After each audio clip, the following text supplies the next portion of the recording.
আজকের মেকআপ লুকটা তাদের জন্য যারা একেবারে মেকআপ করতে পারে না।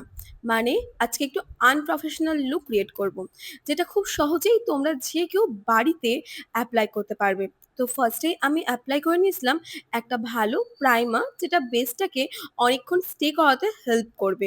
আর বেসের জন্য আমি এখানে কোনো ফাউন্ডেশন অ্যাপ্লাই করব না, শুধুমাত্র দুটো কালারের কনসিলার ইউজ করব, একটু ডার্ক আর একটু লাইট। দুটো দিয়েই আমার পুরো কিন্তু বেসটা কমপ্লিট।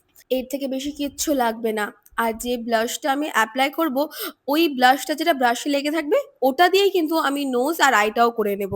এর থেকে বেশি কিচ্ছু লাগবে না একটা বিগিনার মেকআপে। আর তারপরে সোজা আইব্রোটাও কমপ্লিট করে নেব। যার যেটা সুবিধা, এখানে আমি একটু আইব্রো মাস্কারা ইউজ করে নিয়েছি। আর কন্টুরিং এ তো একদমই যাব না। ফেসটাকে একটু শার্প দেখানোর জন্য অন পয়েন্টে অ্যাপ্লাই করে নিব পাউডার। আর নোজ আর ফোরহেড এরিয়ায় অ্যাপ্লাই করে নিব হাইলাইটার, যাতে ফেসটা টোটালটাই একটু শার্প দেখানো যায়। আর তারপরে সোজা চলে যাব আইজে। আইজে সেরকম কিচ্ছু করব না, জাস্ট সুন্দর করে আইসটাকে মাস্কারা দিয়ে কমপ্লিট করে একটা নিউড লিপস্টিক দিয়ে ফুল লুকটাকে কমপ্লিট করে নেব। আর টিপ ছাড়া তো এই লুকটা পুরো ইনকমপ্লিট।